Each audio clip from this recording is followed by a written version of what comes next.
O'tgan safargi shogird olish bo'yicha videomiz juda ko'p muhokamalarga sabab bo'ldi. Ko'pchilik o'z nomzodlarini qo'ygan ekan. Hali saralashdamiz. Yana bir tushuntirib o'taman, kichkina talabimiz bor edi. Bu talab bizga 20 kunlik sinov muddati va 1,5-2 oy davomida faqat mana shu sohaga o'zini bag'ishlash, ishlash kerak bo'lardi. Ya'ni talabalarga bu to'g'ri kelmaydi, ishlayotgan odamlarga bu to'g'ri kelmaydi. Shu uchun shunaqa talab qo'ydikki, soha o'ziga yarasha qiyinchiligi bor. Chunki ishlab chiqarish sohasi va O'zbekistonda hali endi kirib keladigan sohalardan yangi soha va chet ellarda buni o'rgangan odam chet ellarga chiqsa ham hech qanaqa uyalib qoladigan soha emas, old sohalardan biri hisoblanadi. Shu uchun kichkina talablarimiz shu. Bizning asosiy maqsadimiz o'zimizga kadr tayyorlash va biz bilan ishlashiga yordam berish. Ertaga bizda o'rganib turib boshqa joyga ketaman desa ham oq fotihasini berib jo'natib yuboramiz, taklif qilamiz o'zimiz. Nimagaki bu ilm bizdan ham qolib ketadi-da. Shu uchun o'rgatamiz, qo'ldan kelguncha bizda karyera oladi. Agar ma'qul kelsa biz bilan ishlaydi. Hech qanaqa bizda bir umr ishlaysan degan talab yo'q. Shu uchun ko'ngilni keng qilib o'rganmoqchi bo'lgan odam albatta yozilsa bo'ladi. 4 kishi olamiz. Sohani oldingida tushuntirganman, mana bunaqa ishlab chiqarish apparatlarini o'rganadi, zamonaviy texnologiyalar.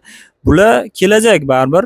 Yurtimizdagi ishlab chiqarish iqtisodiyotni ko'taradigan asosiy soha o'zi asli bizning soha hisoblanadi.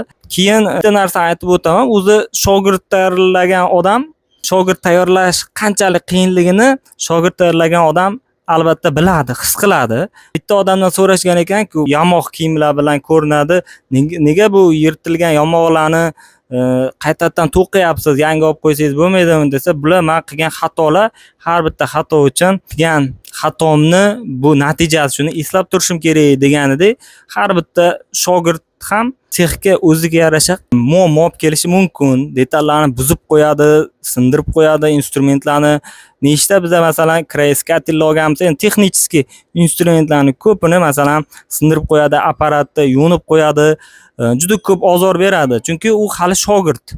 Biz unga o'rgatadigan ustoz sifatida bu narsaga ko'naveramiz 1 marta, 2 marta.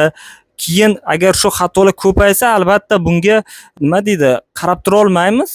Bizga juda ham og'irlik qilib ketsa aytamiz ekan-ku. Shu uchun ham 20 kunlik muddat shundan iborat. Biz o'rgatamiz, oladigan odam sirazi oladi, bizga ham tezroq uni daromadga kirgani qiziq.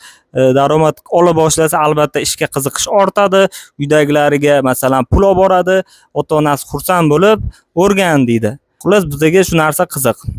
Shu uchun shogird tanlash biz uchun muhim narsa. To'g'ri kelgan odam olib tashlay olmaymiz. Olib ko'ramiz 20 kunga, ham biz unga investitsiya kiritamiz, yotoq joy beryapmiz, ovqatlanish beryapmiz. Bu ham o'ziga yarasha qiymat. Masalan, 1 oyda hisoblansa, shu ham 1,5 milliondan oshiq summa bo'ladi har bitta odam uchun. 4 ta odam bo'lsa, kamida qancha? 4 tasi 6 million so'm bo'lar ekan.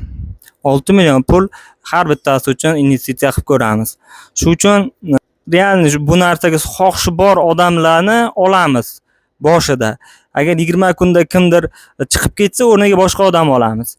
Maqsad shunaqa shogirdlarni mana shunaqa sexlarga yetkazish. Bizga o'xshagan juda ko'plab sexlar bor, birontasida yaxshi kadr yo'q. Maqsadimiz shu o'rgatish.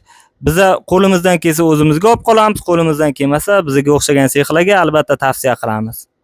Shunaqa bugungi fikrlar shulardan iborat. O'z fikringlarni o'z kommentariyaga yozib qoldiringlar.